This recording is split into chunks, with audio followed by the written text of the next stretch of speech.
Hi, everyone. Welcome. Thanks for joining us. This is the Pearl Harbor Memorial in Hawaii live stream history tour, the 81st anniversary live stream history tour. Thanks so much for joining us. My name is Robert Kelleman. I'll be your host. Just very quickly, a little bit about me. I'm originally from Detroit, Michigan. Let's see, I lived in Southern California and Washington, D.C. for many, many years, but now I'm in Dallas, Texas. I was a history major in college. And let's see, I'm a big history buff, particularly that relates to World War II. So that's a little bit about myself. I have a couple of folks joining us today. So we have Harry Phillips joining us. Hi, Harry. You want to say hello and introduce yourself? Oh, I forgot to mention my favorite historical site for Icebreaker Question is Henry Ford Museum in Greenfield Village in my hometown of Dearborn, Michigan, which is outside of Detroit. Harry, what about yourself? So I'm calling in this morning from my home out in Northern Virginia. I'm about 30 miles outside of Washington, D.C., near Dulles Airport. And I'm also a big history buff. Really, you know, sort of the whole picture of American history is the area that I'm interested in. And I like a lot of historic sites. I was able to visit Williamsburg, Virginia for a week this last summer. So that's a place that I enjoy visiting quite a bit. Oh, I love Williamsburg. That one's awesome. Okay, well, welcome. Thanks, Harry. Thanks for joining us. And hello, Patty. You want to say hello and introduce yourself and tell us your favorite historical site? Yeah, hi, everybody. I'm from Portsmouth, New Hampshire, which in and of itself is a historical site. So one of the oldest shipbuilding facilities in the United States. And also one of the oldest colonies. We are about to celebrate our 400th anniversary. And yeah, I've always on my father's side, his direct ancestors settled the city I was born in. So that also has a number of historic sites. It was a site of a actual fairly major Indian raid in the 1690s. So yeah, I've always been very interested, particularly in American history, but by extension, all history, because it's all interconnected. And I was noticing someone had commented that they love history or they love all history. It's kind of like, well, yeah, that's how we got here, right? So you can't really, I don't know, I have a hard time like putting boundaries around it. But you mentioned the Ford Museum, Robert, and I also love that museum. And when I've been there, there have always been various exhibits from my home city, which is Haverhill, Massachusetts. So including like even a cobbler shop at one time from Haverhill, Mass. So that's also one of my favorite museums. Okay, awesome. Well, thanks, Patty. Thanks so much for joining us, and happy Sunday, everyone. Let's see, our friend Deirdre potentially might join us later. She's preparing for her Irish history program, which we'll talk a little bit about later. And we have the Pearl Harbor Remembrance Day is coming up on December 7th. Pearl Harbor was 81 years ago. So we wanted to do, I think this is the third time, Harry, we've done this program.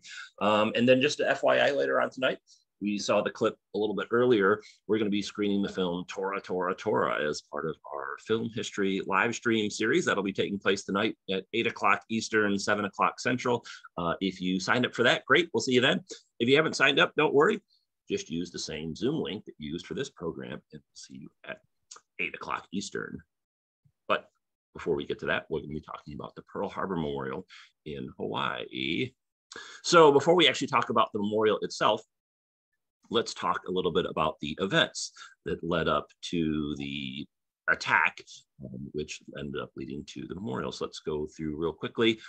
So a big thing that's taking place before Pearl Harbor is there are a lot of empires throughout Asia.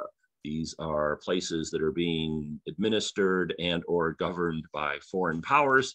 So you can see here the map and the color coding on the bottom left. You have territories controlled by Great Britain, the Netherlands, France, the United States, Russia, and to a lesser degree, Japan. And so kind of the thinking in Japan is, why are all these other outside non-Asian places controlling places in Asia? If anyone's going to be controlling places in Asia, it should be us and not these foreign powers. So they see what's been developing over the decades beforehand. And they, for lack of a better term, decide that they want to get into the game, so to speak.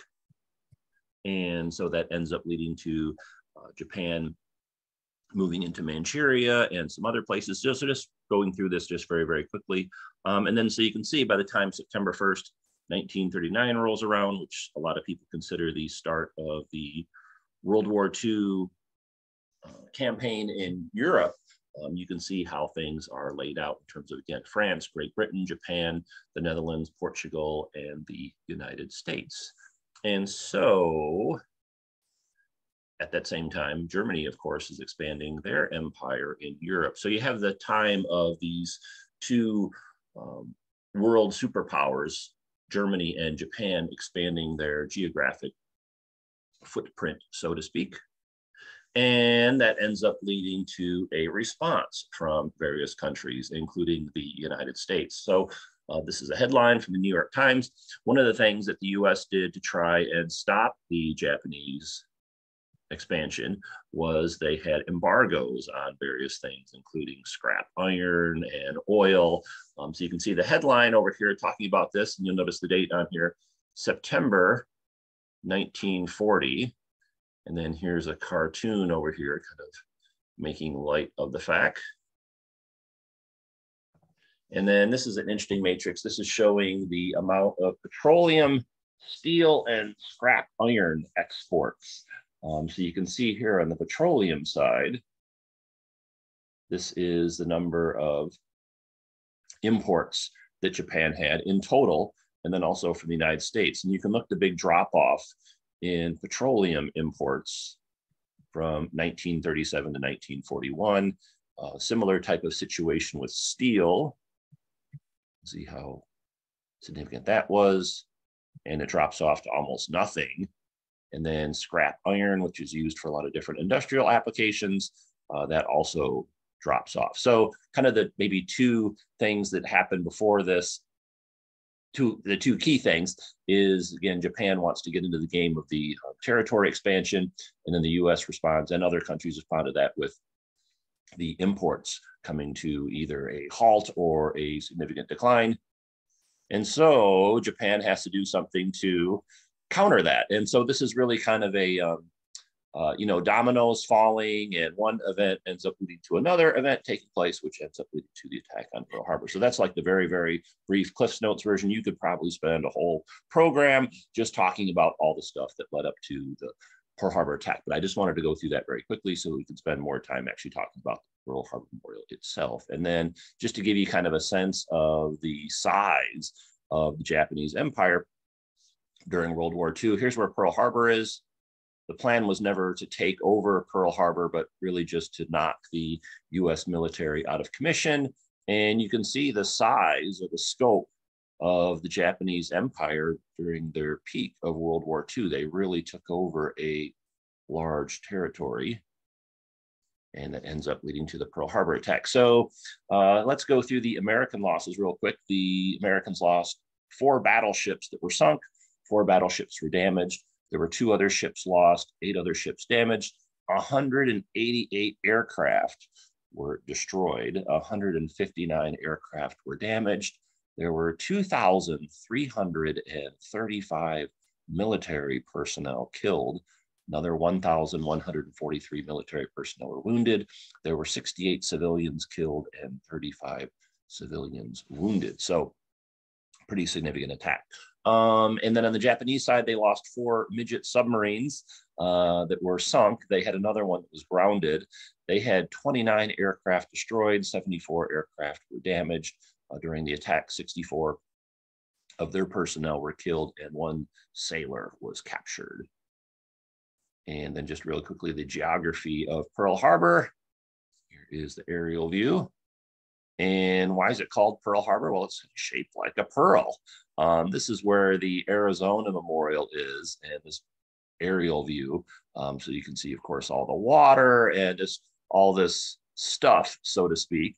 Now, this is much more developed than it would have been during the time of the Pearl Harbor attack, but it just gives you kind of a sense of the view that the pilots would have had, and they were flying up over above. And then beautiful Hawaii, considered one of the most beautiful places in the world.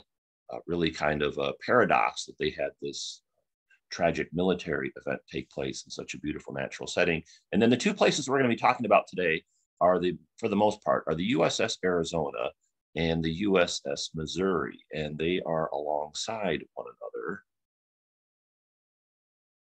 And then here's another view. The Arizona Memorial is probably the most well-known portion of the Pearl Harbor site, so to speak, and where the World War II really begins for the Americans. And then the Missouri is where the surrender with Japan was signed in the waters off of Japan. And the ship went on to have a long, extensive career. And when retired, it was brought here to the Pearl Harbor Memorial. So it's kind of interesting that you have the Arizona Memorial alongside the Missouri Memorial. And then here is another view. All right, so we'll go through some of the sites of the Pearl Harbor area, so to speak, and talk about what took place there, how it impacted the battle, and kind of et cetera, et cetera. Before we do that, let's check in with Patty and Harry. Patty and Harry, I don't want to spend a ton of time talking about the things that led up to the battle so that we can spend more time talking about the site itself, but any particular things that you wanted to add, do you think I might have missed or wanted to clarify or anything like that? Either one of you? Just very briefly, the one of the things that kind of shows the significance of the Pearl Harbor attack is that America, because the First World War had caused so many losses, and many Americans were not that interested in getting involved in another war. So when war breaks out in Europe in 1939, there is a very large movement for America not to get involved in what we now refer to as the Second World War. And President Roosevelt at the time is very determined to support Britain in its fight against the war. And so he's doing everything he can against this wave of public opinion that doesn't want America involved in the war. And so when the attack happens, this is the sort of what gets America involved in the war. And so it just points to the significance of that event in American history. Yeah, even after France and Western Europe were invaded in 1940, still the majority of Americans did not want to get involved in the war. The kind of public opinion very different than it is today. So thanks, Harry. What about Patty? Anything yourself you wanted to chime in with? Just real quick, our friend Jeffrey Zuckerman is recommending a book. He says he just finished, Our Man in Tokyo by Steve Kemper, and it chronicles the career of Ambassador Joseph Grew to Japan and how his role evolved until December 7th, 1941. Oh, okay, well, thank you. Thank both of you, appreciate that. All right, let's continue on.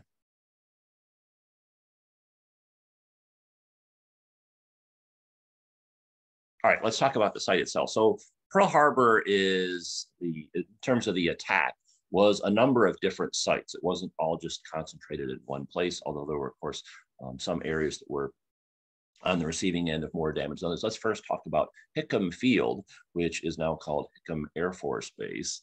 And there were 182 Americans that were killed here. All of them were in the U.S. Army Air Force. Hickam was where there were a lot of airplanes, and the Japanese want to wipe out as much of the American air power as possible. So it makes sense that Hickam Field would be a target. And just to give you a sense of where things are. So we've been talking about the Arizona and the Missouri, and you can see Hickam is over here. And then if you're familiar with Ford Island, or if you've heard that term, that's right here. So there's quite a few different places. You may have heard of some of these names before, not quite sure where they were at or how they fit into the battle and things like that. So let's talk about that. And then here's another view. And here is where the Arizona Memorial would be, and the ships on Battleship Row. So you can see this kind of would have been the view that the Japanese would have had around the time of the attack. And so it would be pretty, because this is such a very unique geographic setting, it would have been, once you got to this vicinity, pretty easy to kind of pinpoint the targets, so to speak. Like, it's pretty easy to see that, okay, yeah, this is the airfield, and here's where all the ships are, and here's Ford Island, et cetera, et cetera. So it would have been pretty easy once they got to this vicinity to pinpoint the exact targets. And a lot of course, damage was done here, particularly to the aircraft of the U.S. Army Air Force.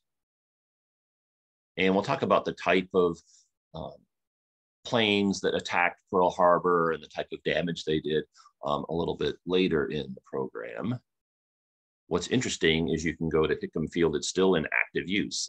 It's now an Air Force base, and they still have a lot of historical remnants of the battle, so to speak, as there are throughout many different places in Pearl Harbor. And so you can see Pacific Air Force's headquarters building. On December 7th, 1941, this building was a 3,200-man barracks, the largest in the Army Air Forces. During the attack that morning, series of airmen perished.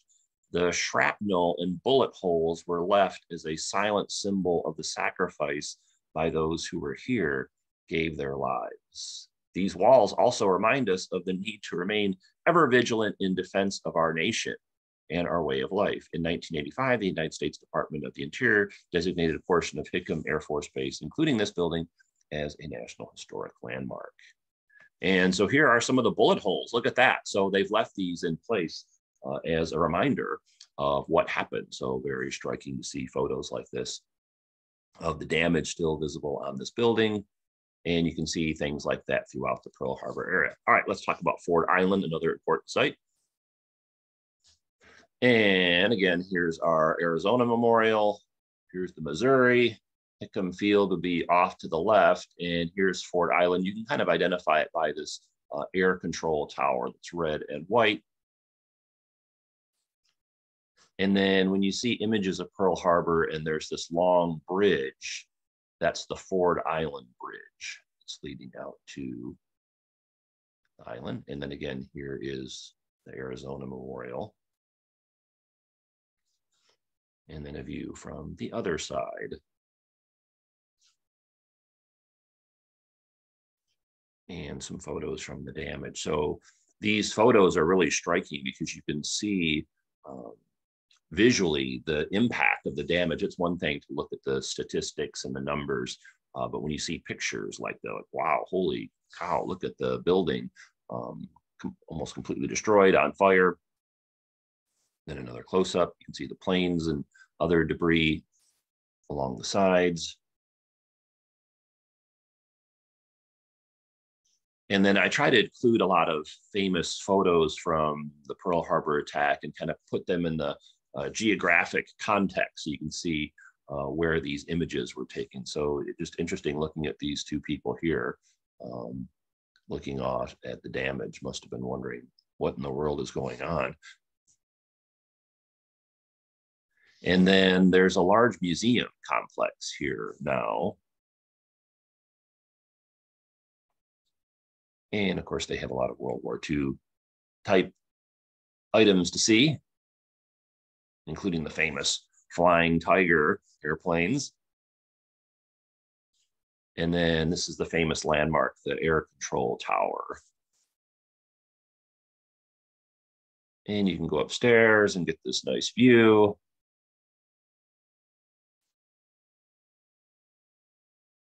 So I kind of consider this program like a half history presentation, half travel show to prepare you for your future trip to Pearl Harbor, or maybe got to give you an overview if you're not going to be able to visit there anytime in the future.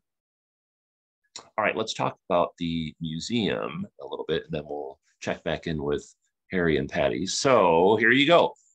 So again, there's a lot of different sites to see. It's not just you're visiting one place in one geographic location. This is the Pearl Harbor Aviation Museum, one of the principal Pearl Harbor historic sites. Our unique interactive museum is located in the battlefield hangars of historic Ford Island, which were attacked by the Imperial Japanese Navy on December 7th, 1941, beginning of World War II, et cetera, et cetera.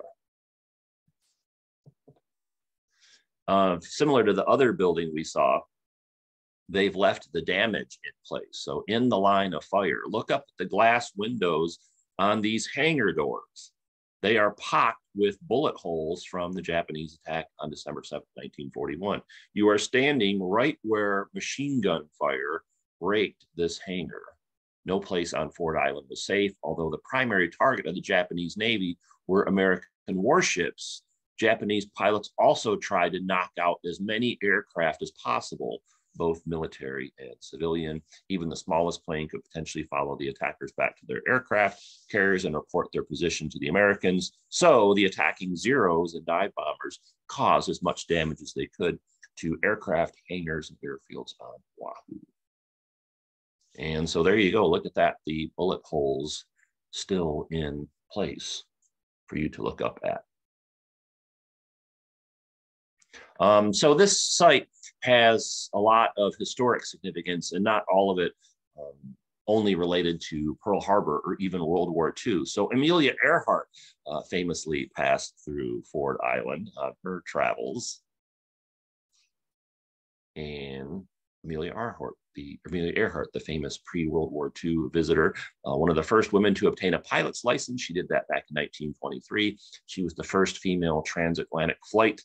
And she did that in 1932. The first person to fly solo from Hawaii to the mainland, male or female. She did that in 1935. And then she was attempting her world flight attempts in 1937. So she visited here on a few different occasions. And so the museum, again, it has a lot of other stuff, not just related to Pearl Harbor or even World War II, although of course that's where the focus is. And Earhart was on her way to Hawaii when her plane was lost. So unfortunately, she did not make it there, but she had previously did it on another occasion. And then the exhibits here go through all the details of the combatants and the strategy and the tactics and the type of equipment they were using. So here's the famous Japanese Zero. This is a good aerial view. This gentleman is standing in front of this like 3D map. And so here's Battleship Row. And again, this kind of also gives you a visual of what it would have looked like for the attackers. Here's one of their planes. And then let's talk about the 4 different types of aircraft that were used during the attack. So you have these planes called dive bombers, and they usually fly straight towards the ground. They release their bombs in like a straight ahead fashion. They hit the target, and then at the last minute, the planes peel up and continue on their path. Or they could also do kind of more of like a strafing type attack. So this was another type of aircraft that was used. Then you have these high altitude bombers. They would fly overhead, drop their bomb straight down vertically. And then you have these torpedo planes. They fly horizontally along the water. They drop their torpedoes. They sail into ships, causing a significant amount of damage. So all these different types of planes being used during the attack. Harry, anything to add so far on this part of the attack taking place? No, the only thing I was going to mention is that you had pointed out that the Missouri is, the USS Missouri is at Pearl Harbor, and the Missouri had actually not even been created and commissioned when the attack took place in 1941. But I'm sure you'll go into that when you talk about the Missouri. So, oh yeah, we'll talk about it later. Yeah, we actually talk about the end. So you can visit the Missouri. It's one of the more popular things to see at the Pearl Harbor, and it's where again the official surrender took place, ending the war in the Pacific. So we'll talk about that a little bit. But yeah, interesting fact that it wasn't even built at the time of the Pearl Harbor attack. What about Patty? Anything from your perspective to chime in with? Well, just every time we do this, or like last week with the London programs, it just I can't get my head around what it must be like to be a person, and especially a civilian, because at least if you're military, you have some idea that there's some place you're supposed to be, but it's just really hard for me to get my head around what it must be like to live through an attack like this, or not live through it. I mean, what it must be like to be in it, just utter chaos. So yeah, my heart always goes out to people, and especially when you showed that fellow in front of the aerial shot, I mean, understanding that there are fewer and fewer people every year that actually can tell us what this was like. So how important it is for us to keep doing these programs. Oh yeah, how horrifying it must have been. So, okay, well, thanks to the two of you. All right, let's continue on. Let's see. So again, 4 different types of planes are essentially attacking the Pearl Harbor. And the reason why they have 4 different types is because there's different types of targets. There's the aircraft on the ground, there's the buildings, there's the ships, et cetera, et cetera. So all different types of attack or targets lead to different types of attacks. And then again, these are just some pictures from the museum itself. Again, kind of a combination history program / travel program. So unfortunately, we don't have time to read every single word on every single thing we're looking at, but just to kind of give you a sense of some of the things you can go see there. And these displays are really nicely done, so you can really get a kind of visual of what they look like in the 3D format.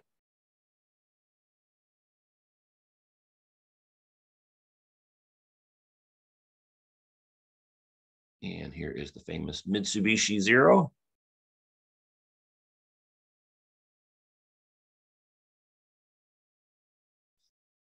All right, let's talk about the Pearl Harbor site in particular.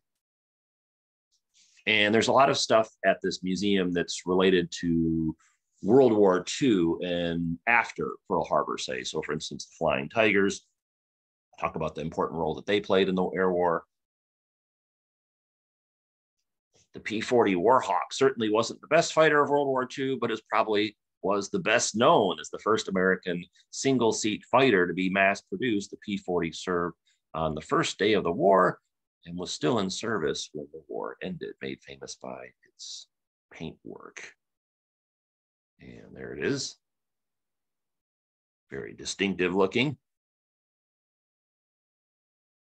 And then here's some other planes. And again, so this section, not necessarily related to Pearl Harbor. These are things you can look at after the Pearl Harbor events to learn about the rest of World War II. For the most part, the exhibits in this section pertain to the war in the Pacific and not the war in Europe, as you can expect.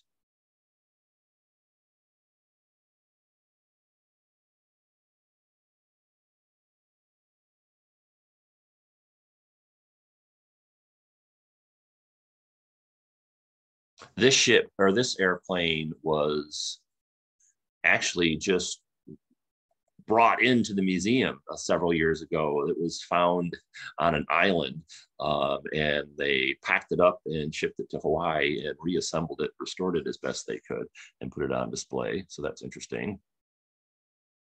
They have a big exhibit about the Tuskegee Airmen, the first African-American flying unit in the United States military. They also have exhibits about Rosie the Riveter and the civilian impact of the war, people banding together to do different jobs and tasks and activities to help in the war effort. And the WASP, Women Air Force Service Pilots. Harry, you know a little bit about the WASP. You want to mention anything about them? No, just that they were recruited. There was a big push by some women pilots that wanted to help the war effort, and so the military authorized their unit, which wasn't really formally recognized as military, and they would fly planes from the factory to the airfields. So all of their flying was done inside the United States, but they would actually tow target practice, for anti-aircraft target practice. They would actually tow targets with live fire. And there were some accidents where these women pilots died in serving their country. I don't remember the exact number.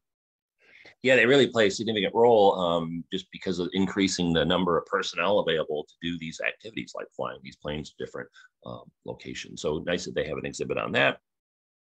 And then they have information on the Doolittle raid. This was the raid that took place after the attack on Pearl Harbor. So you can see April 18th, 1942. And this didn't cause a lot of damage per se, but it did really kind of catch the Japanese off guard. It was really good for morale back in America. And so again, if we had more time, we could talk about the Doolittle raid, but we'll save that for a future program. Suffice to know that it ended up taking place, and they have an exhibit on it at the Pearl Harbor Museum. I thought this was a really moving quote. The museum has a lot of recorded history, audio recordings and video recordings of survivors of Pearl Harbor, and they also have a lot of like textual information. I thought this quote was really moving. This is Jack Holder, Pearl Harbor survivor, and he said, kind of relaying what Patty was talking about, "My most vivid remembrance was, God, please don't let me die in this ditch." And so you can just imagine the horror that was going through the people that were here at this point in time. And then some other things related to more so World War II. The Pearl Harbor is the USS Bowfin Submarine Museum and Park.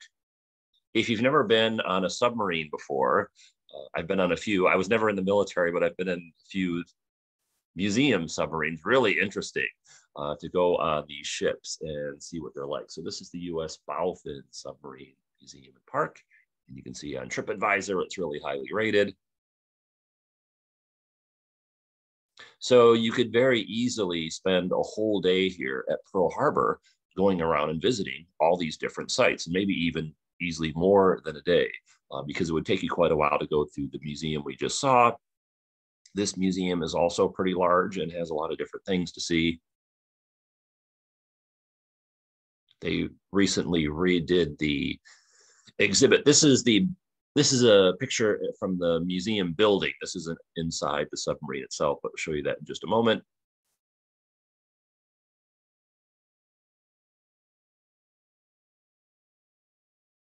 And then here is the Bowfin.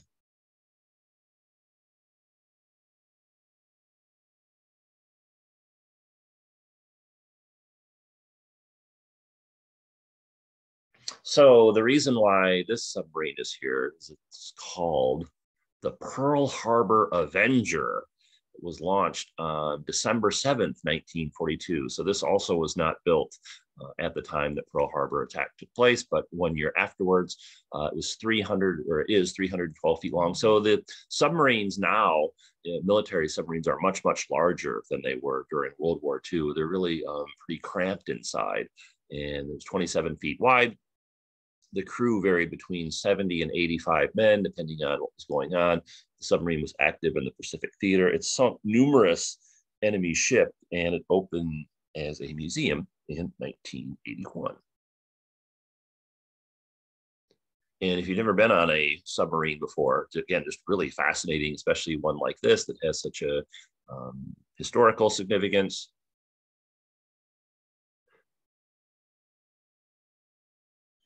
The kids get a kick out of looking at these guns and kind of playing with them, so to speak.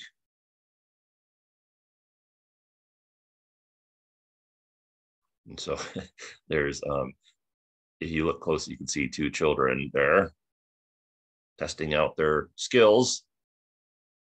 And then even though it was a different theater of the war, whenever I go into these submarines, I always think of the great movie Das Boot about the German U-boat. And these are really small. So I'm tall, and it's really challenged me to get through these submarine spaces, because like when you come over to here, you have to duck so that you don't hit your head. But at the same time, you have to lift your legs up to get over this lip here. So it takes a fair amount of coordination. I mean, after a while, you kind of get the hang of it. But if you're coming to one of these museum submarine ships for the first time, be careful and watch your head. Make sure you're paying attention. Otherwise, you'll hear the common thing that people say, ouch, as they weren't paying attention and hit their head on something. And then here's the missile tubes, or the torpedo tubes, I guess you'd say. All right, let's talk about the attack itself. And This was the organizer of the attack, Admiral Yamamoto. Talk about him more a little bit later. And here is the Japanese task force. So this is a Japanese map. You can see here's the islands of Japan. Here's Pearl Harbor over here. And they take off on November 26th, and they start heading out this way. Now, this is before satellites. So a big thing for the Japanese was, of course, the element of surprise.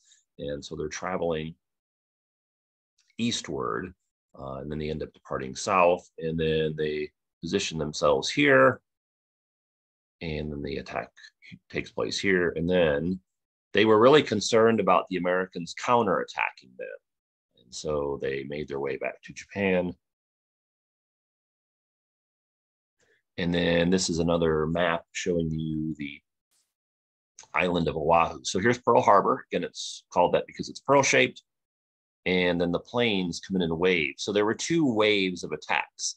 I'll show you the timeline in just a minute. There was actually talk about having a 3rd wave, but they held off actually using that or deploying that. So the wave, the attack was 2 separate waves, 1st and 2nd. You can see here, if your screen is big enough, the number of planes that were involved in each.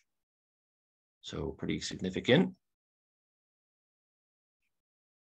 This is an infographic on the planes themselves. And again, just all this military activity taking place here before the attack. So here's Hickam over here. Here's Ford Island. Here's Battleship Row. So there were numerous targets for the Japanese to attack that they could choose from. And then these are interesting. These are actually photos taken by the Japanese from their aircraft carriers of the planes taking off. So you don't really see these pictures very often, at least not being an American. And so there you go. Here's another one. And then here's the timeline for the attack. So the planes left, the first wave of attackers left the Japanese aircraft carrier at 6:10 a.m. Now this is local time. We'll talk about the East Coast time a little bit later. So 6:10 a.m., the first attack wave is airborne. The first wave's attack begins at Pearl Harbor at 7:55 a.m. And then the second wave began an hour later, approximately 8:54 a.m. And it continued on for a little over an hour when the second wave attacked. So you can see from 8 o'clock until 10 o'clock, Pearl Harbor is under attack. So kind of going back to what Patty mentioned, just trying to picture yourself being in that situation. I mean, this wasn't something that ended in 5 or 10 minutes. This went on for 2 hours. So just imagine the horror and the death and destruction that would be taking place during this 2-hour and 5-minute time frame.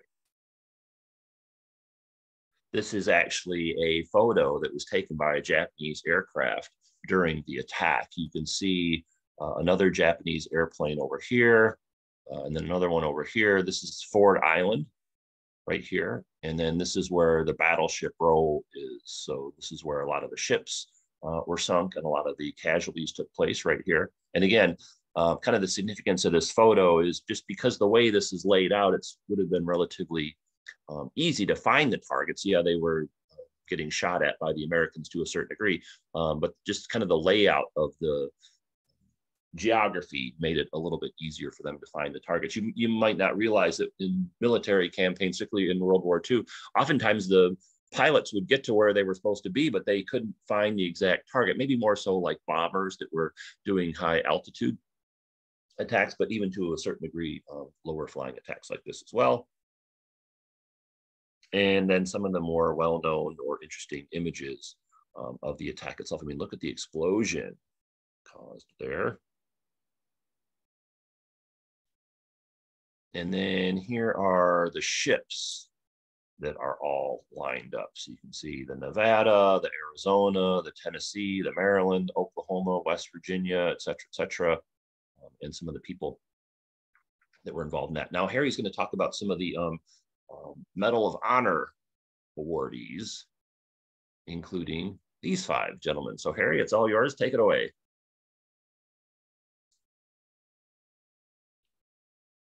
Actually, those are not Medal of Honor recipients in that photo. Those are pilots that got off the ground during the day at Pearl Harbor. You want to go back to the previous slide? Yeah. Oh yeah, sure. Um, so just very briefly, the Medal of Honor is first awarded in the Civil War, United States Civil War, and over 3,500 medals have been awarded. About 40% of those were during the for actions during the Civil War. And of course, the medal, the criterion for the medal has evolved over the years. The phrase that you hear now, which is used, is that an awardee distinguishes himself conspicuously by gallantry and intrepidity at the risk of his life above and beyond the call of duty. 472 Medals of Honor were awarded during the Second World War, and 15 men received the Medal of Honor for their actions at Pearl Harbor on December 7th, and only 5 of those survived. So 10 of the awardees died during the attack or from wounds that they received. The first person that I'm going to mention, and if you look at the map, you'll see at the top, there are 3 names, Samuel Fuqua, Isaac Kidd, and Franklin Vandenberg. And that arrow points to the Arizona. So I'm going to talk about Samuel Fuqua. He actually did survive the attack. And I'm going to read just a little bit about his background and what he did. Born October 15th, 1899 in Ladonia, Missouri, entered the U.S. Naval Academy in July of 1919. And after he had served in the Army during the First World War. He goes to Great Lakes training in 1939. And he had been on the Arizona previously. He goes back to the Arizona, and he's on the Arizona on December 7th when the attack takes place. And he is actually the damage control officer as a first lieutenant when the Japanese attack. And I just want to read a little bit from his, so he's responsible for when the ship is attacked to control the damage. So he's got to, tell the firefighters where to go and what to do, and, has a huge responsibility in this kind of a situation. And I'm going to read from his Medal of Honor citation. Upon the commencement of the attack, Lieutenant Commander Fuqua rushed to the quarterdeck of the USS Arizona, to which he was attached, where he was stunned and knocked down by an explosion of a large bomb, which hit the quarterdeck, penetrated several decks, and started a severe fire. Upon regaining consciousness, he began to direct the fighting of the fire and the rescue of wounded and injured personnel. Almost immediately, there was a tremendous explosion forward, which made the ship appear to rise out of the water, shudder, and settle down by the bow rapidly. The whole forward part of the ship was enveloped in flames, which were spreading rapidly, and wounded and burning men were pouring out of the ship to the quarterdeck. Despite these conditions, his harrowing experience and severe enemy bombing and strafing at the time, Lieutenant Commander Fuqua continued to direct the fighting of the fires in order to check them while the wounded and burned ship could be taken from the ship, and supervise the rescue of these men in such an amazingly calm and cool manner, and with such excellent judgment that it inspired everyone who saw him and undoubtedly resulted in the saving of many lives. After realizing that the ship could not be saved and that he was the senior surviving officer aboard, he directed that it be abandoned, but continued to remain on the quarterdeck and directed abandoning ship and rescue of personnel until satisfied that all personnel that could be had been saved, after which he left the ship with the last boatload. The conduct of Lieutenant Commander Fuqua was not only in keeping with the highest traditions of naval service, but characterizes him as an outstanding leader of men. As I said, he survived the battle. He retired from active duty in 1953, receiving at that time the rank of Rear Admiral based on his combat awards. He died in 1987 and was buried at Arlington. Okay, if you want to go back to the map. Here we go. Okay. So now you'll see, we're going to talk about, John, if you go to the lower part of the map, that lower list of 4 names, and you'll see the arrow pointing to the California, USS California. So we're going to talk about 2 men that were on the California that are buried at Arlington. The first one, Jackson Ferris. He's the second one on the list there. Grew up in Columbus, Georgia, entered the Navy in 1933, reported aboard the USS California as a gunner. He spent some time on the USS Mississippi and then came back to the California in 1941. And he's on board the California when the Japanese attack. He's in charge of the ordnance repair party on the 3rd deck when the first Japanese torpedo struck almost directly under his station.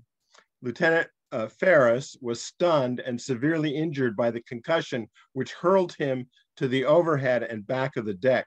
Quickly recovering, he acted on his own initiative to set up a hand supply ammunition train for the anti-aircraft guns, with water and oil rushing in where the port bulkhead had been torn up from the deck, with many of the remaining crew members overcome by oil fumes and the ship without power and listing heavily to port as a result of the second torpedo hit. Lieutenant Ferris ordered the ship fitters to counterflood. Twice rendered unconscious by nauseous fumes and handicapped by his painful injuries, he persisted in his desperate efforts to speed up the supply of ammunition and at the same time repeatedly risked his life to enter flooding compartments and drag to safety unconscious shipmates who were gradually being submerged in oil. By his inspiring leadership, his valiant efforts, and his extreme loyalty to his ship and her crew, he saved many of his shipmates from death and was largely responsible for keeping the California in action during the attack. He would also survive the war, but he has an unfortunate incident. 5 days after the war had ended in September, Ferris was on deck when a Japanese kamikaze drove at the ship. He ordered the crew to take cover, and he directed the firing of guns and shot it down. His back was broken from the impact of the guns. He was medically retired in May of 1948 as a lieutenant commander. His Medal of Honor was presented by President Truman on June 25th, 1948. As I said, he survived until 1966 when he died of a heart attack, also buried at Arlington. And the last one is if those 4 names for the USS California is the last one on the list.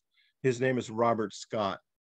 Robert Raymond Scott was born in Massillon, Ohio, July 13, 1915, enlisted in the U.S. Navy in April of 1938. He was a machinist mate, first class, assigned to the USS California when the Japanese attacked Pearl Harbor on December 7, 1941. He was operating a pump that was supplying compressed air, which the guns needed in order to work. So his role was vitally important if there was going to be any chance for the battleships to defend against the Japanese. I'll read this short citation. For conspicuous devotion to duty, extraordinary courage, and complete disregard for his own life, above and beyond the call of duty during the attack on the fleet in Pearl Harbor by Japanese forces on 7 December 1941, the compartment in the USS California in which the air compressor to which Scott was assigned as his battle station was flooded as the result of a torpedo hit. The remainder of the personnel evacuated that compartment, but Scott refused to leave, saying words to the effect, "This is my station, and I will stay and give them air as long as the guns are going." And so he died in the flooding of the ship. Okay. So those are the 3 that I wanted to talk about. Okay, and then what about these 5 gentlemen? So here we have pilots who there's been a lot of historical research into pilots who were actually able to get planes up off the ground on December 7th in 1941. There are probably more than these 5, but these 5, they were able to capture in a group photo. and they are from left to right, Second Lieutenant Harry Brown, Second Lieutenant Philip Rasmussen, Second Lieutenant Kenneth Taylor, he's the one in the middle, Second Lieutenant George Welsh, and First Lieutenant Lewis Sanders. And I want to talk just briefly, the three that are buried at Arlington are the three in the middle. That's Philip Rasmussen, Kenneth Taylor, and George Welsh, who is the one with his hands on his hips, second from the right. Lieutenant Rasmussen became known as the pajama pilot because he was in his pajamas. Now he was at Wheeler, and very few planes got off the ground at Wheeler, but he managed to do that. He was awakened from his barracks, looked out the window, saw Japanese airplanes dropping bombs, strapped on his 45 on the outside of his pajamas, and ran out to get an airplane. Most of the planes had been destroyed, but he found a P-36 and he taxied it and took off with ammunition. During a lull in the bombing, there were several other pilots that got off, and they received orders to fly to Kaneohe Bay on the northeast side of the island. They subsequently engaged 11 Japanese aircraft, and Rasmussen, despite having a jammed 30 caliber gun and only limited capability with his 50 caliber, he managed to shoot down a Zero. Several other Japanese pilots attacked, apparently one that tried to ram him with his plane. Rasmussen's plane was badly damaged, fell into an uncontrolled plunge into the clouds over the mountainous terrain. After passing through clouds at 5,000 feet, he regained control of the aircraft, returned to Wheeler, where he landed with no brakes, no rudder, or tail wheel. Oral accounts of the number of bullet holes in the plane vary, but most give a figure of about 500.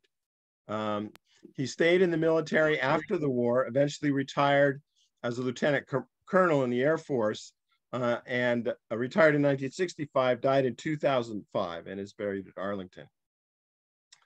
The other two that I want to mention are Kenneth Taylor and George Welsh, and they're standing together, the middle and the one second from the right, and they were together in their barracks when the Japanese attacked. They had been out at a party playing poker and dancing at the Officers Club at Wheeler. And they didn't go to sleep until about 6:30.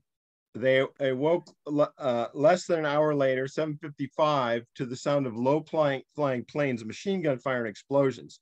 Taylor quickly put on his tuxedo pants from the night before, and there was an auxiliary field at Haleiwa, and where there were training planes.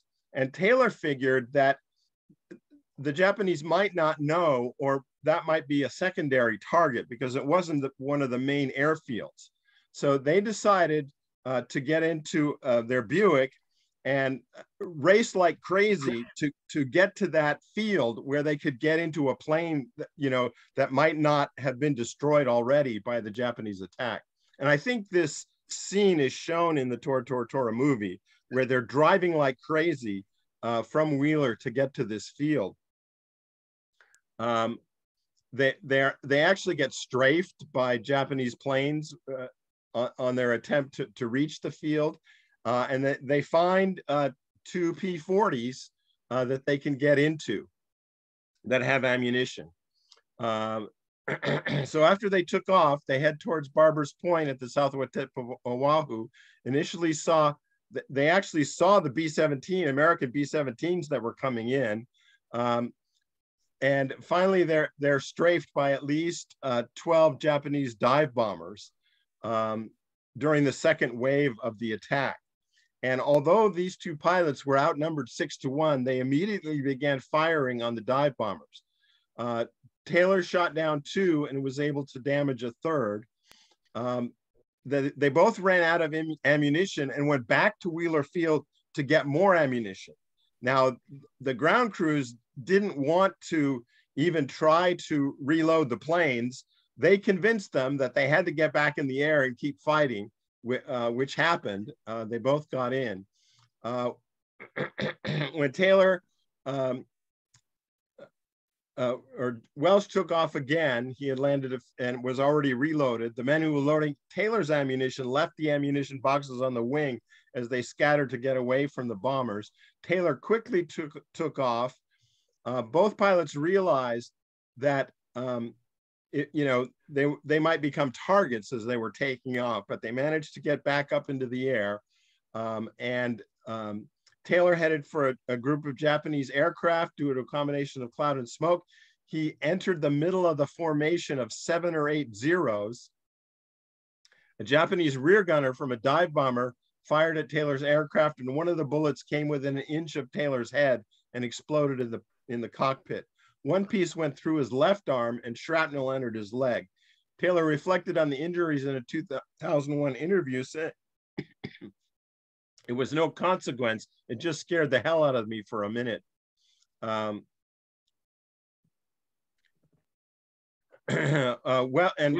Now Welsh was chasing a Zero. The Zero and the rest of the formation soon broke off pursuit and returned to the carriers. So both pilots headed back to the airfield. They were, and as they got out of their planes and they're walking back, their squadron commander saw them, and he saw the tuxedo pants, and he said, "Get back to the airfield. Don't you know there's a war on?" And they had to explain to him what had happened, and he thanked them for their efforts. The War Department actually sent out a communique saying that these were the first 2 American heroes of the Second World War, both awarded the Distinguished Flying Service Cross. The Taylor would actually, both of them would survive the war. Taylor would go on to become a consultant on the Tora Tora Tora movie. He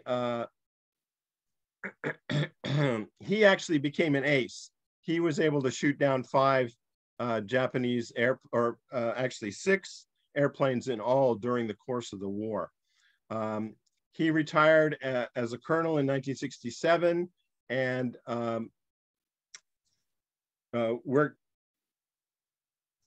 worked until 1985 in the insurance industry, and he did not die until 2006. Welsh had an interesting career. He actually became a test pilot after the war for North American Aviation, and he died in a crash as a test pilot of the F-100 Super Sabre. He was only 36 years old at the time. Wow. So that's the story of some of the pilots who got off the ground on December 7th. Okay, excellent. Well, thanks, Harry. That really personalizes some of the experience that the individuals had. Let's talk about Battleship Row. That's where many of the deaths took place. The ships, as you can see in this illustration, are all lined up. And you might be wondering, well, why were they all in the same spot? That's just how they do things in ships. They can't have them spread out all across the harbor. It'd be too hard to maintain them and things like that. So the disadvantage is it makes them a little bit easier to attack. Let's go through some of the ships. Harry talked briefly about the USS California. It was a battleship hit by 2 bombs and 2 torpedoes. It was sunk. 102 individuals lost their lives, 98 in the Navy and 4 in the Marines. And some of the ships that were sunk were actually able to be lifted back up and restored and returned to service, including the California, which amazingly enough, it was returned to service in January of 1944. And here is the California. And here it is under attack.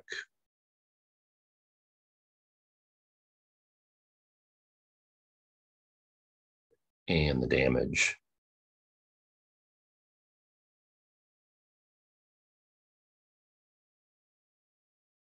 And then another view.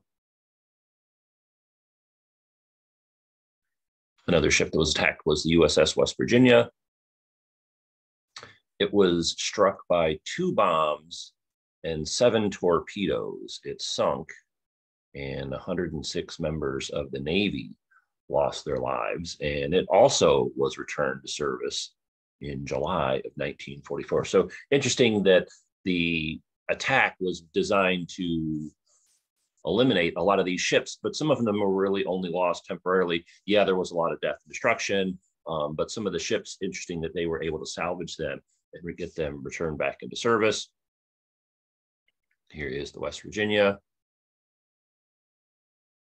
If your screen is big enough, look at how small these people look, just to give you a sense of the size of the ship. And this is one of the more famous photos of Pearl Harbor attack. Here's a colorized version. All the photos that were taken of Pearl Harbor, I believe, were black and white. However, artists can take black and white photos and colorize them to make them look more modern to our contemporary eyes.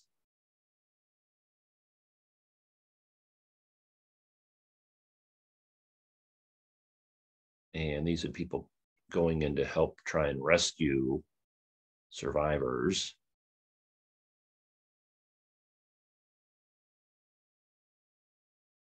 And again, just really amazing that some of these ships were able to be salvaged and put back in the war effort. Now, the United States Navy captain, Mervyn Sharp Bennion, was lost in the attack. So you can see he died on December 7th, 1941. Let's talk a little bit about him.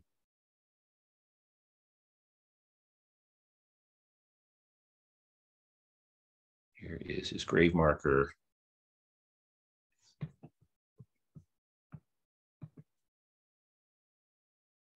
And then one of the more well-known participants of Pearl Harbor was Doris Miller from Waco, Texas. And he became a real war hero. Let's talk a little bit about him. You could do a whole separate program on his story because it's so fascinating. He worked in the mess, but during the attack, he ended up grabbing a anti-aircraft gun and started shooting it. And many people believe he actually shot down at least one, maybe even 2 planes. And he didn't have any training on this weapon, nor was he, I don't think, Harry, he was told to go do this. I think he just went ahead and did it on his own, which is one part of the remarkable story. And then he ends up becoming a big war hero. They're doing interviews with him, and he's being featured in different publicity images like this one, Above and Beyond the Call of Duty. His story, and then, oh, this is a memorial that was set up for him by Alpha Kappa Alpha sorority of Howard University. And this is a little ways away from where Battleship Row is. And then they're naming an aircraft carrier after him. That's a little, it's not going to launch for a few years. His story is tragic. He actually was killed at sea in a battle about 2 years later.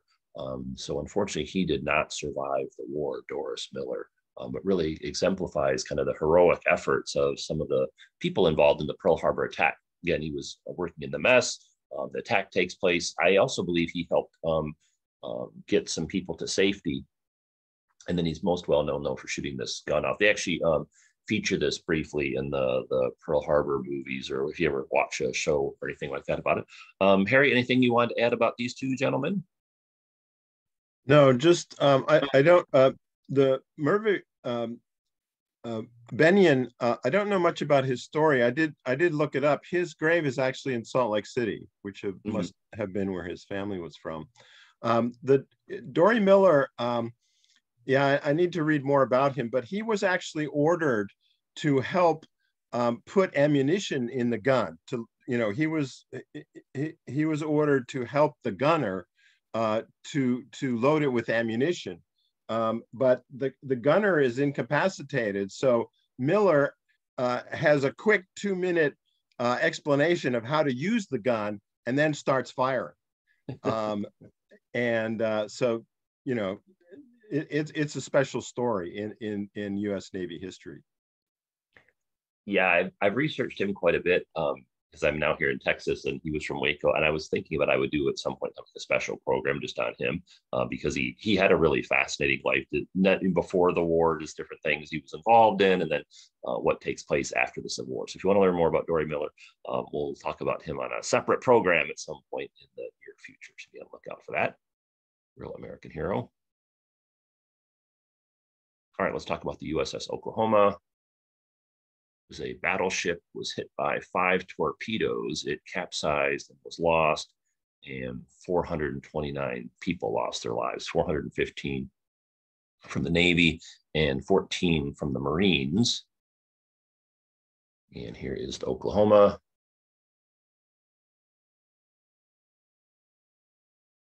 And this diagram here illustrates everything. When the first warning of the attack was sounded, sailors on board the USS Oklahoma took to anti-aircraft batteries, and the ship went to general quarters. Shortly after the attack on Pearl Harbor began, torpedoes were seen approaching the USS Oklahoma.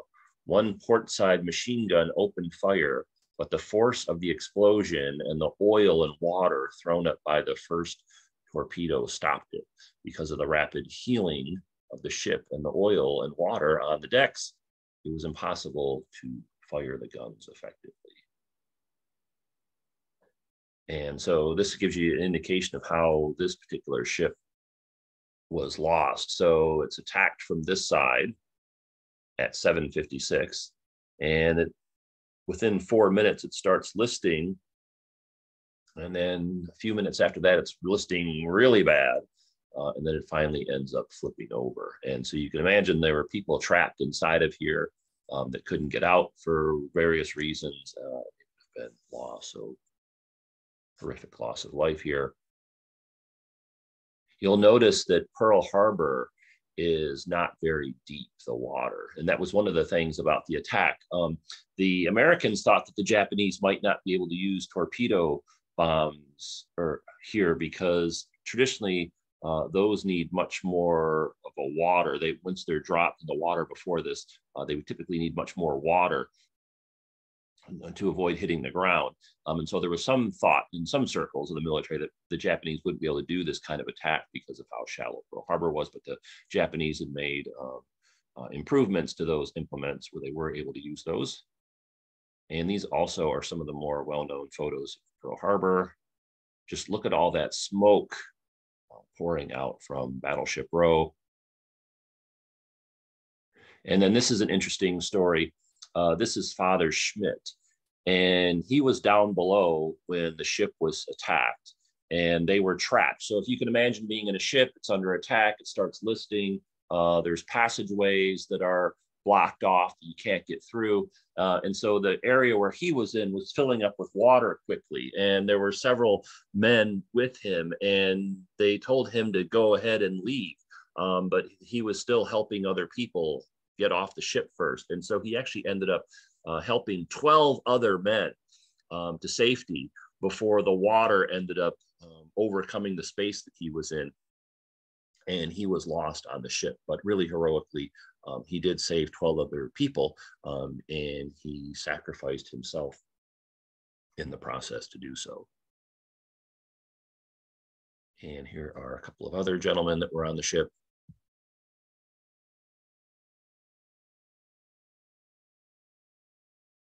And then these were 3 brothers that were on the ship. And interestingly enough, this photo was taken of them.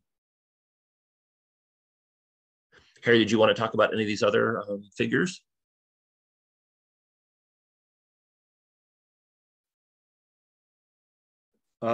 Just going back to Benyon, he was also one of the Medal of Honor awardees for his actions at Pearl Harbor. Oh, okay, well, thank you.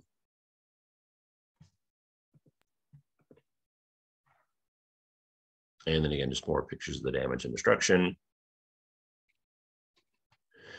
And then here's the ship being resurfaced, the process that they would do. So you can see it's got these pulleys over here. And this is how they would upright the ship. And then, of course, a lot of work involved before and after they bring it above the water. All right, let's talk about the Arizona, which is the most famous ship. It was hit by 4 bombs. It exploded and was lost, so it was not able to be salvaged. This is the greatest loss of life at Pearl Harbor. 1,177 people killed, 1,104 in the Navy, and 73 in the Marines. Now, this ship, very famous because of Pearl Harbor. It was somewhat well known before Pearl Harbor. It was actually built in the Brooklyn Navy Yard for our friends joining us from New York. Brooklyn Navy Yard, if you know where that is, that was the creation spot of the USS Arizona. And then here's some photos again, large ship. You can see the person here, and then the person here. If you've never been on a battleship like this before, these pictures don't do it justice. They're really large. And so really a sight to see if you can see these kind of World War II era battleships in person. It was commissioned on October of 1916 to coincide with Arizona becoming the 48th state 4 years earlier. So that's why it was called the USS Arizona. And here it is. So it went kind of on like a publicity tour. So here it is sailing around New York City. You can see the Brooklyn Bridge in the background. And so again, it was somewhat of a well-known ship.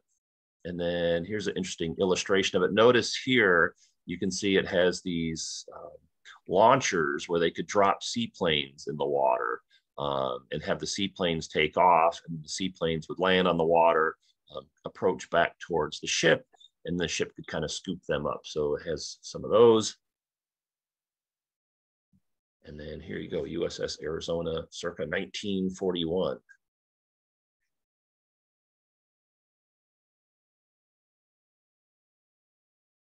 And then here is the damage to the ship.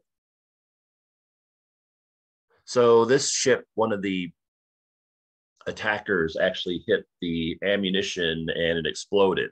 So this is why this ship was not able to be salvaged and why it had such a large loss of life. This ship exploded. And so you can see the photos showing you the damage. I mean, look at that fireball and the smoke. And then again, these are also well-known photos of Pearl Harbor.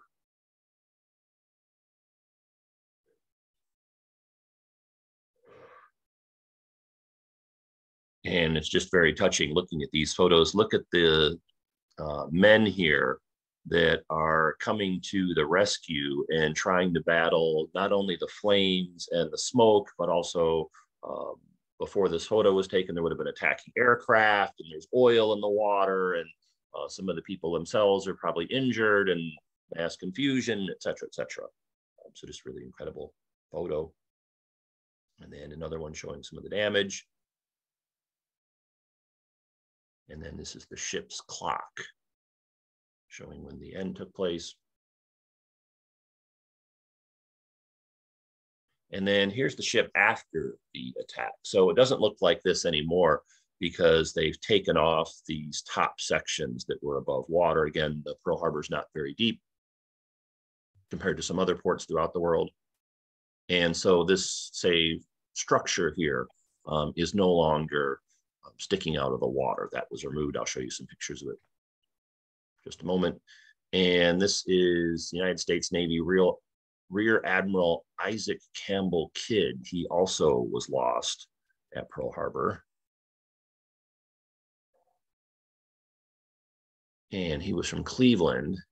And you can see Admiral Kidd, Clevelander, killed in Hawaii. U.S. bombs rip Japanese battleship, et cetera, et cetera.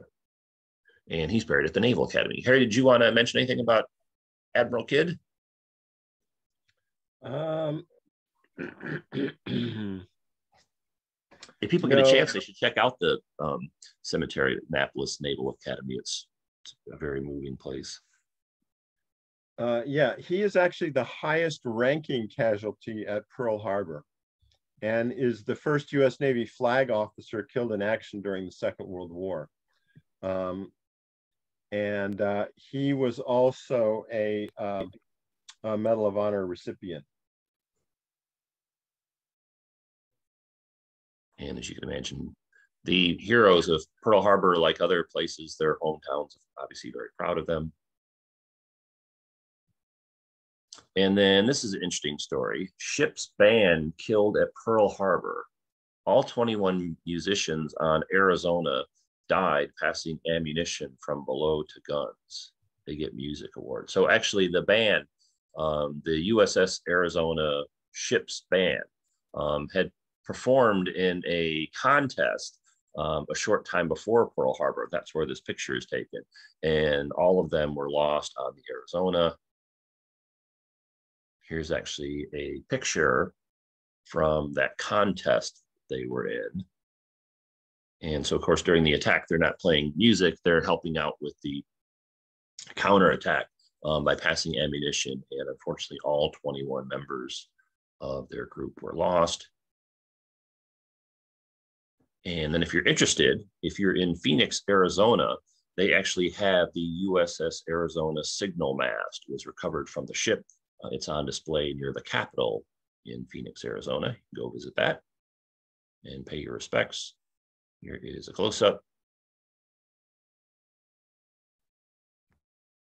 And then let's talk about the Arizona Memorial. So this is probably the most well-known aspect of the Pearl Harbor site itself, is the Arizona Memorial.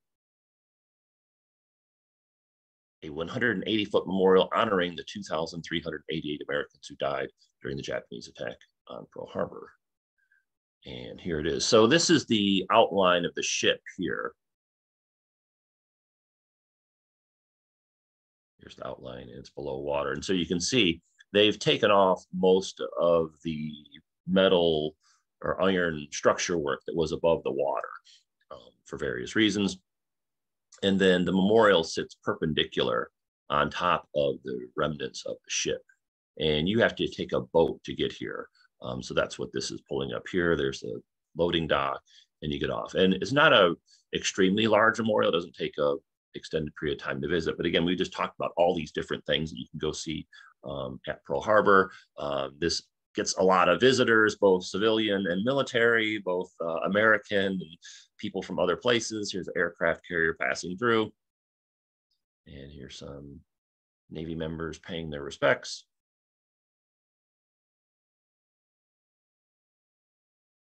And you can see it off in the distance.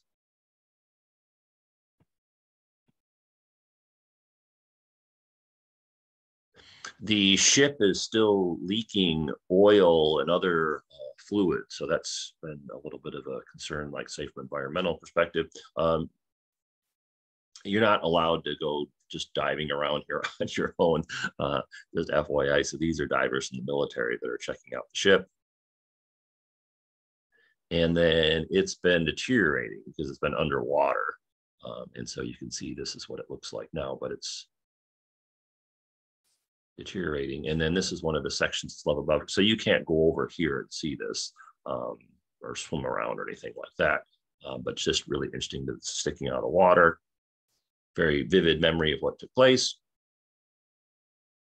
And again, you have to take a ship or a small boat to get here. So they have official tours that you can take that'll ferry you over here from different parts of Pearl Harbor.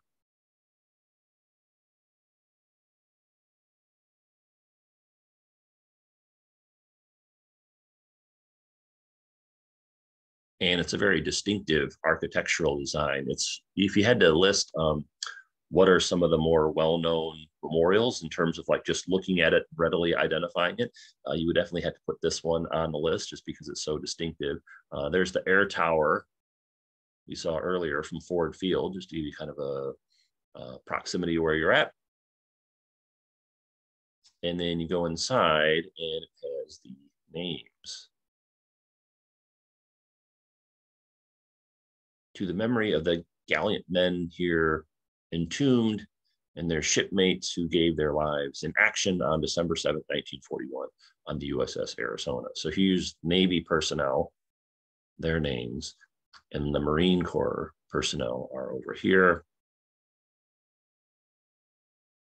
And as you can imagine, a lot of people come and pay their respects.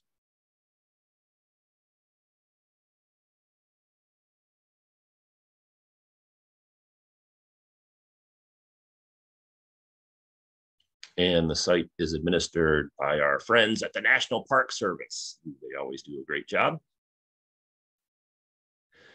And so we talked about the timeline before. I added a section though. So again, 6:10, the airplanes took off from the Japanese aircraft carriers. The first wave of attacks began at 7:55. The planes reached the Hawaiian Islands at 7:40. And then they circled around and the attack actually began at 7:55. Now, about an hour later was when the first White House news reports were released to the public. Because of the time difference, that was 2:22 Washington, D.C. time.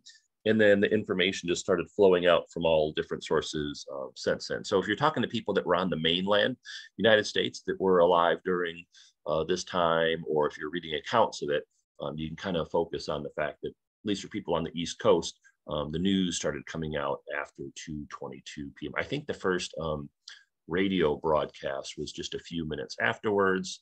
The second attack takes place at 8:54, and the attack ends at 10 o'clock a.m.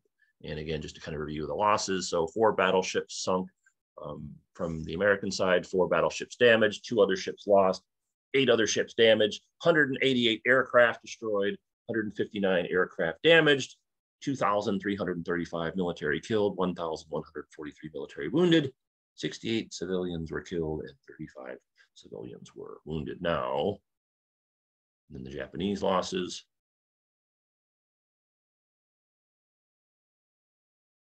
And a big part of the story was there was no third wave.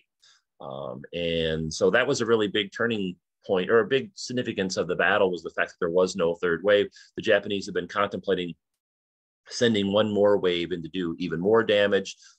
They were potentially hoping to knock out the ship and aircraft maintenance facilities and also the fuel depot, which if they would have done that would have been extremely damaging to the Americans. However, they kind of decided that they had already done enough and they didn't want to risk losing the battle. The military history is filled with battles where one side gets off to a great start and they get a little too aggressive and their opponent counter attacks and they end up losing the battle. So the Japanese didn't want to do that.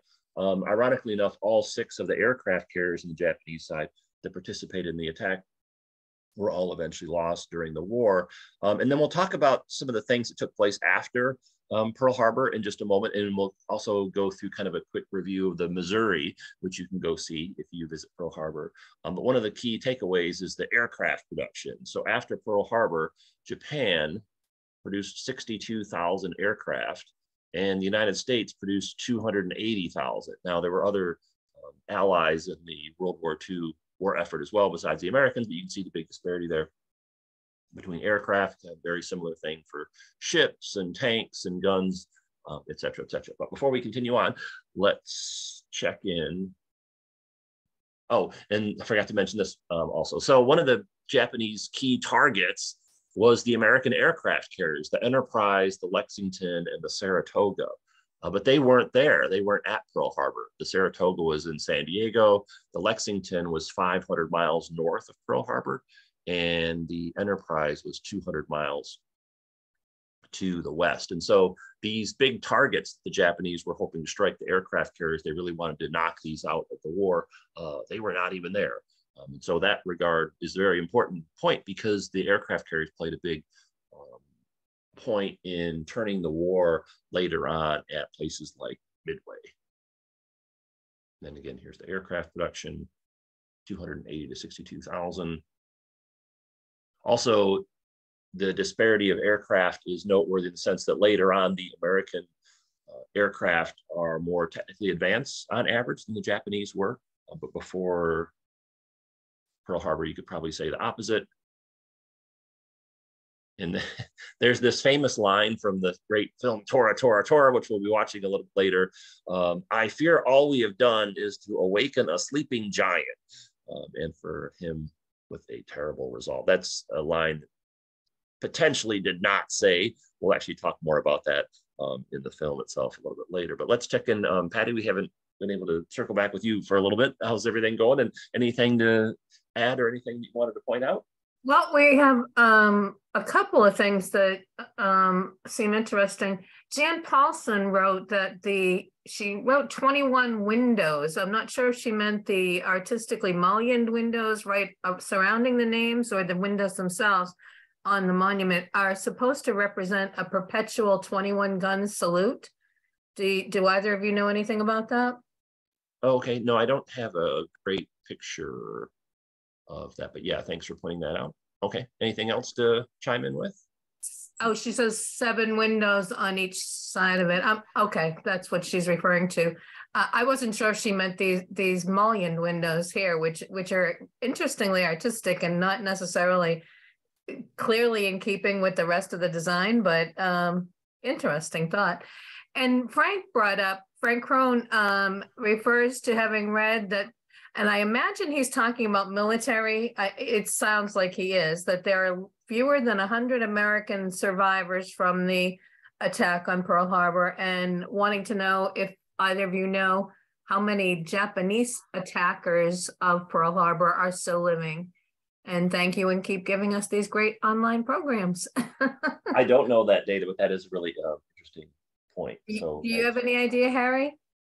No, but one thing, just in looking around to answer, questions, there is an organization that you can find online, which I thought is very interesting. It's called the Sons and Daughters of Pearl Harbor Survivors. Oh, wow. And yeah, I think they also say that there are fewer than 75 living survivors now. But it is interesting that the Sons and Daughters have gotten together and created their own organization, which is, I think, their main goal is to, help to continue educate people about what happened there. Mm-hmm. But they are specifically referring to military survivors, right? Not just people who were. I believe that is correct. Yeah, that's what I thought. But okay, thank you. Okay. What about Harry? Anything else to add, either militarily or otherwise? Alrighty, let's continue on. So the attack, of course, does build a lot of resolve in Americans as far as the war, and Pearl Harbor really used as a rallying cry during the war. It's interesting. I like history and I like media, and it's interesting to go look at the media coverage of Pearl Harbor, both radio and print media like newspapers. So here's some headlines: Japan strikes all over Pacific. So you have to remember, in an era before television and the internet and email and texting and all that stuff, news would have traveled much slower. So kind of imagine people in the mainland US hearing about this attack and it taking quite a while to kind of figure out what exactly is going on and assess the damage and things like that. This is the Washington Post, December 8th, 1941, Japan declares war against the United States. So if you like media history, you can go back and find these different newspaper articles and read them. Hawaii attacked without warning with heavy loss. Philippines are bombed. So Hawaii wasn't the only place that was attacked. Japan wars on US and Britain make sudden attack on Hawaii, heavy fighting at sea reported. So this is a map of Asia, and you can see all the different battles that are taking place. And if we had more time, we could talk about those places, but we'll have to save that for a future date. President Roosevelt addressing a joint session of Congress, and one of the aftermaths of the attack was his famous speech. And this is at the World War II Memorial. This is in Washington, D.C. This is not at Pearl Harbor. Pearl Harbor, December 7th, 1941, a date which will live in infamy. That's perhaps his most famous quote. And if you think about it, it's one of the most famous quotes in American presidential history. No matter how long it may take us to overcome this premeditated invasion, the American people in their righteous might will win through to absolute victory. And this is at the World War II Memorial in Washington, D.C. This is not at Pearl Harbor. All right, let's talk about the Missouri. So as Harry mentioned, the Missouri was not built during the time of Pearl Harbor, but it's on site at the Pearl Harbor Memorial, and you can go see it. And so there you go. Since opening in January 1999, the battleship Missouri has attracted more than 8 million visitors from around the world, with a fascinating tour experience showcasing the USS Missouri's unique place in history. So I feel connected to the Missouri because my uncle was stationed on this ship many, many years ago. And it also is very large. And you can see this from this historical marker, the instrument of surrender terminating the Second World War was signed in this ship on September 2nd, 1945. And then it has more information on that. And then as you travel around the outside area of the ship and the ship itself, there's a lot of stuff to see and do. So here's a statue to Admiral Nimitz.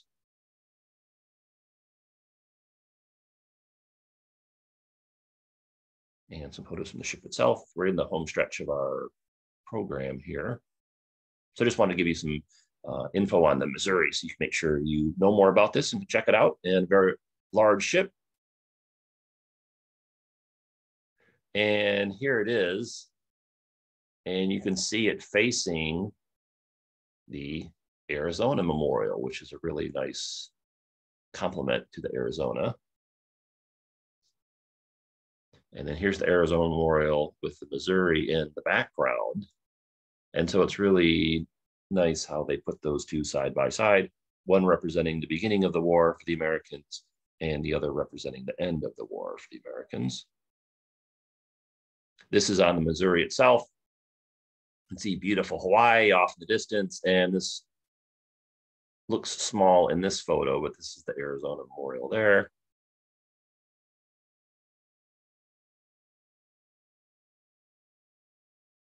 And then kind of zooming in from different vantage points. And then this is from the front of the ship, looking towards the memorial.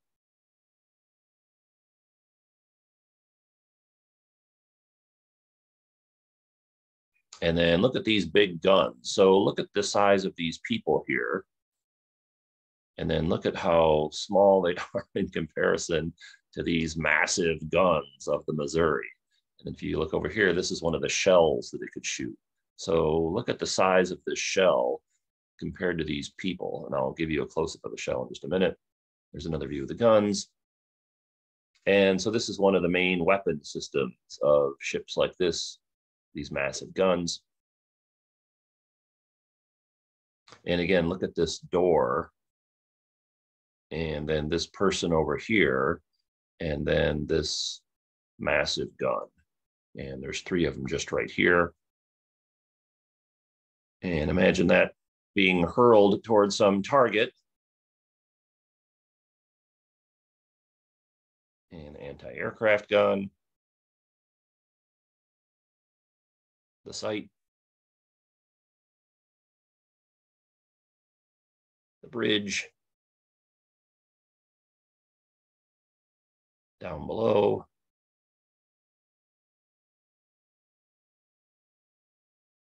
Conference room. This is interesting. So how do people live in these ships? Well, here's a good example. So you can see they have these small lockers here. And then these bunk beds. And of course the sign says, please don't touch the bunk beds, meaning don't lay in the bunk bed and take a selfie. And here you go. So how would you like this to be your sleeping quarters for weeks and months at a time? That's what many people do and did. And then this is interesting. Look at the kitchen. So there are a lot of people on this ship, a lot of mouths to feed, requires a lot of food and a lot of cooking. Look at all these loaves of bread all stacked up. And so you might be wondering, how much food would it have taken? Well, let's talk about that. A mighty grocery list, over 240 gallons of milk, 500 gallons of coffee, 210 dozen eggs, 200 pounds of bread, 500 pounds of vegetables, and 1,000 pounds of meat per products make 5,000 crew rations every day. So wow, that's a lot of food just for one ship. Imagine a whole flotilla or navy of ships. And again, this really interesting setup with Missouri over here and the Arizona over there. And of course, surrender finally comes to the war. August of 1945, Japan surrenders. End of war. Emperor accepts Allied rule. MacArthur, Supreme Commander. Armand power curbs voided. And here's President Truman. announcing the surrender of Japan from the White House. And then here is the spot where the formal surrender was taking place.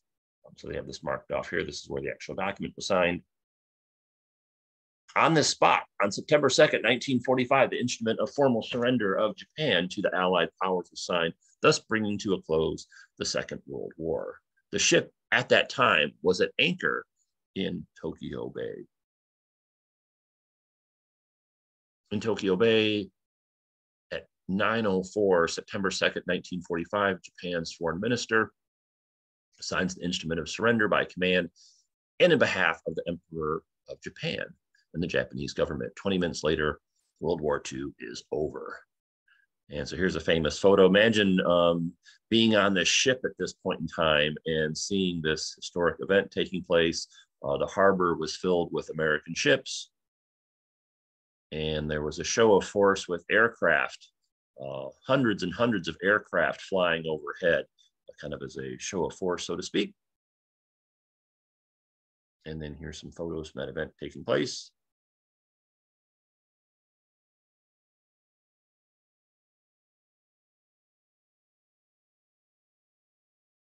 And the actual instrument of surrender. If you want to read this, you can, the text here is too faint to read.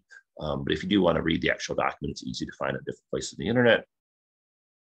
And then some other things that you can go see around the Missouri. So this is one of the more famous photos of World War II. This was taken after the announcement that the war was ending, and they've recreated in sculpture form, which people like to pose in front of or take goofy selfies, et cetera, et cetera. So they have that on display through your Instagram photo opportunity.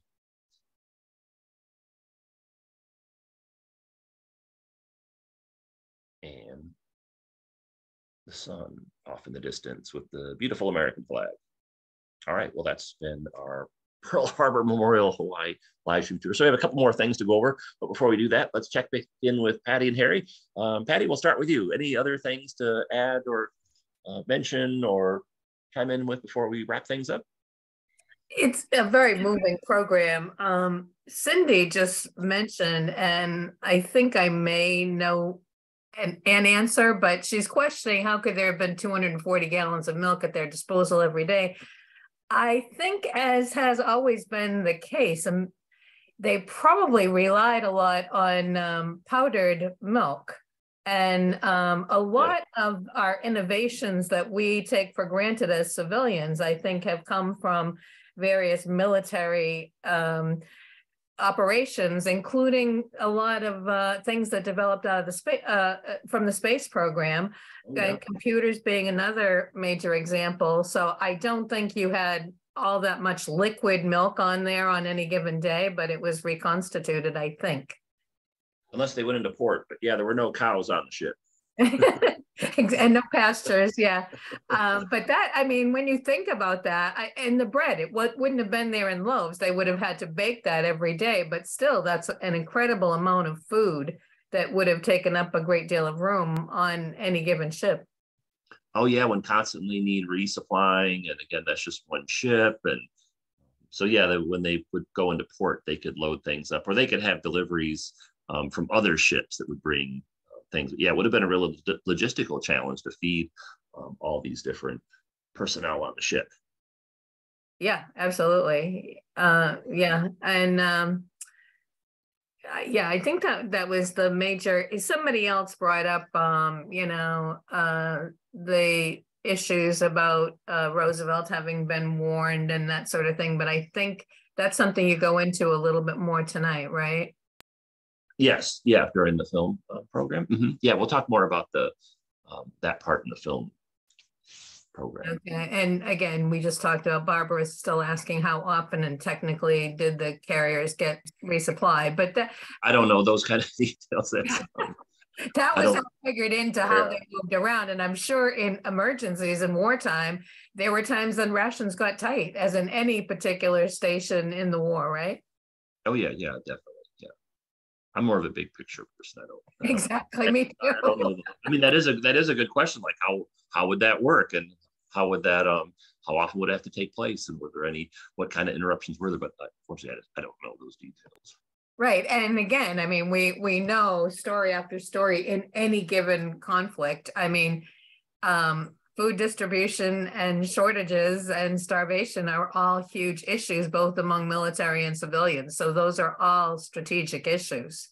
Oh, yeah. I mean, today I really just wanted to focus on the Pearl Harbor side of the story. I wanted to mention the Missouri so that if someone was planning on visiting there, that they would know that it was there to see, and the role it played in the war and stuff. But I really wanted to focus on the Pearl Harbor stuff. So we'll see what happens when you do something at lunchtime, Robert. Yeah, no, we're all getting hungry. So what about Harry, anything else to chime in with that we didn't get a chance to cover, or you think's important, or anything? No, I just think logistics is a huge area, but it takes a specialist, right, to dig into those details and to understand that stuff. But it's hugely important in the conduct of a successful military campaign. I did want to, because you had asked me about the WASPs way back at the beginning, I did have to look this up, but there were actually 800 women that were officially part of the WASP program that completed their training and were flying planes, and 38 of them actually died in accidents, both in training and in trying to complete their missions. And there was actually a struggle of a daughter of one who wanted, and this happened within the last, I don't know, 5 or 10 years, who wanted her mother's remains to be buried at Arlington. And it took Congress getting involved in passing a bill that would allow, because they weren't recognized as an official branch of the military. So that, that struggle has continued into our modern times. But she was successful, and her remains are buried at Arlington. Oh, that's good. Well, that's good to know. Okay. What about anything else to chime in with from either one of you before we wrap it up? No, I think I'm good. This, again, showing this again, this was my, I don't know, this quote just really struck me again, to go back to thinking like, what would it have been like to be there at this point in time? God, please don't let me die in this ditch. So just really incredible. But a lot of other interesting, noteworthy quotes that if we had more time, we could go into. But it's really touching to see the personal accounts of the people that were there and what they were experiencing and things like that. Just really incredible. Yeah, that sense of helplessness and being overwhelmed, wanting to do something, but stuck in this ditch. Yeah, and what's going on, and how long is this going to last, and am I going to make it, and my friend's going to be okay, and probably that sense of unknowing obviously they know they're under attack, but the scale and the scope of the event must have been very profound as well. Yeah, the helplessness, that yeah, impossibility. Yeah, the helplessness, exactly. So, and then again, if you know anyone that was alive during this era, you should ask them, hey, do you remember how you found out about World War II? My mom told me that she was on a walk with her Girl Scout troop when they heard the news, and of course that immediately was the end of the Girl Scout walk for that particular day. But if you know someone that's alive, you should ask them if they have any memories of what they were doing. I don't know if the two of you know anyone that was alive during World War II or know what they were doing when they heard the news, but it's just very, very interesting. Not anybody that was there, but people that, obviously all my immediate relatives were alive then. So yeah, just different stories about how unbelievable it was and what a shock it was, and how sort of life as it was known was suddenly over. And that was sort of, I don't know if there's so many specific memories, but sort of like that was when the world turned a corner and now life was very different. That's the general gist of the stories that I've gotten. Mm-hmm. Oh, yeah. Yeah, December 7th, the death of President Kennedy, 9/11, these certain dates that kind of stick with us over time. But with World War II, that was the beginning of so many things that had previously not been known or had thought to have been over, like rationing and you know, people around you, having someone dying all the time, very, you know, a whole different sensibility to life at that point.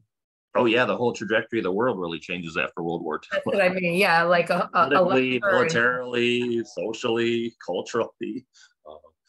Yeah, it was just in that pit in the stomach kind of feeling, and inconceivable how things were going to evolve from there. Right.